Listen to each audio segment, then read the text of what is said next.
আমি নির্বাচনের কিছুই বুঝি না। আমার নির্বাচনের অর্থ নাই, আমার নির্বাচনের পেশি শক্তি নাই, নির্বাচনের জন্য যে টাকা পয়সা লাগে এটাও আমার নাই, আমার লোকবল নাই। কিন্তু আমি বিশ্বাস করি আমার নির্বাচনের জন্য আপনারা আছেন।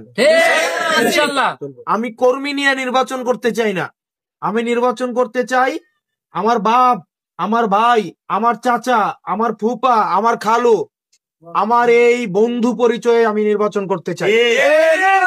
আমার উপরে আল্লাহ আছে আর নিচে আপনারা আছেন। আপনি বিএনপি করেন, জামাত করেন, না করেন, রাজনীতি করেন বা না করেন, আমি আসলে আপনার এখানে আসছি আমি দেবিদ্বারের সন্তান হিসাবে। আমার জিতাটা জরুরি না, জরুরি হচ্ছে আপনারা আপনাদের সেবক বানাইতে পারছেন কিনা। আমার জিতা জরুরি না, জরুরি হচ্ছে আপনাদের হাতে ক্ষমতাটা পৌঁছাইছে কিনা।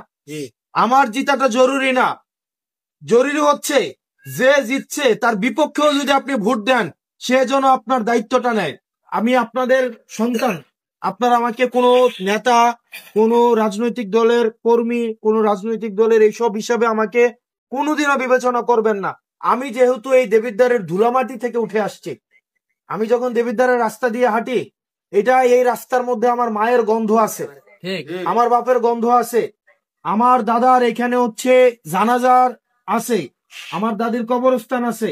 এই মাটিটা হচ্ছে আমার আত্মীয় স্বজন, সব পরিবেশ যাদের সাথে হচ্ছে আমাদের রক্তের সম্পর্ক, চলাফেরার সম্পর্ক, ওই মানুষগুলো হচ্ছে মাটিটার সাথে হচ্ছে আমার এক ধরনের সম্পর্ক তৈরি হয়েছে। আমি মনে করতাম আমার পরিবার হচ্ছে ওই যে জাস্ট আমার দুইটা বোন, আমার আব্বা আম্মা আর আমার স্ত্রী। কিন্তু আমার পরিবার এখন আর এই 5 জনের না, আমার পরিবার এখন 20 লক্ষ দেবিদ্বারের 4 লক্ষ ভোটারের পরিবার এখন আমার। এবং আমি যে একটু আগে বললাম না দেবিদ্বারে আমার কোনো ঘর নাই, এটা মিথ্যা কথা। দেবিদ্বারের এই প্রত্যেকটা ঘরই আমার ঘর। বাবা আমি পারতাম না গত 1-1.5 বছরে দুর্নীতি করতে, পারতাম না 100 কোটি টাকা ইনকাম করতে পারতাম না। সুযোগ ছিল কিনা? আমরা যখন এই 5 আগস্টের পরে কি দেশে কোনো সরকার ছিল? সরকার ছিল। আমরা তো সরকার বানাইছি না? আমরা তো নিজেরা সরকার হই নাই, আমরা বানাইছি। আমরা চাইলে তো পারতাম না? পারতাম কিনা? সরকার হয়ে যেতে পারতাম না? আমরা কি করছি? আপনাদের জন্য একটা সরকার আমরা বানাইছি, এবং বানানোর পরে আমরা পারতাম না বিভিন্ন জায়গায় রাস্তাঘাট এটা সেটা করে হচ্ছে বিভিন্ন জায়গায় দুর্নীতি করতে? পারতাম না। কিন্তু আমরা চেষ্টা করছি নৈতিক দায়বদ্ধ থেকে। সারা বাংলাদেশে আমার নামে অনেক দুর্নাম হয়েছে, যে দেবিদ্বারের জন্য আমি নিয়ে আসছি। দুর্নাম হয়েছে না বিভিন্ন জায়গায়? হয়েছে না? ধরেন আপনার এই যে ইউনিয়ন, আপনাদের ভানি ইউনিয়নে আপনি দেখলেন উন্নয়ন বরাদ্দ পাইছে 2 লাখ, ওই দিকে আমার রসুলপুর পায়ে গেছে 50 লাখ, তখন আপনার খারাপ লাগবে না? খারাপ লাগবে কিনা?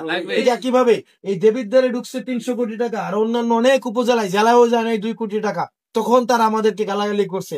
তো যাই হোক, মানুষের জন্য, আমার এলাকার জন্য যদি একটু গালাগালি খাইও, এটা আমার কিছু আসে যায় না। দেবিদ্বারে ধমকায়া, দেবিদ্বারে হচ্ছে এই যে বড় বড় হুমকি দিয়ে আসলে লাভ নাই। কারণ আমরা হচ্ছে ইন্টারন্যাশনাল ফিল্ডে খেলে ট্রফি নিয়ে আমরা চলে আসছি। আপনারা স্থানীয় টুর্নামেন্টের ভয় আমাদেরকে কেন দেখান? এটা দেখে কোনো লাভ আছে? কোনো লাভ নাই। সেই জন্য আপনারা রাস্তাটা দেখাবেন, আর আমরা রাস্তাটা আমরা আগায় যাব।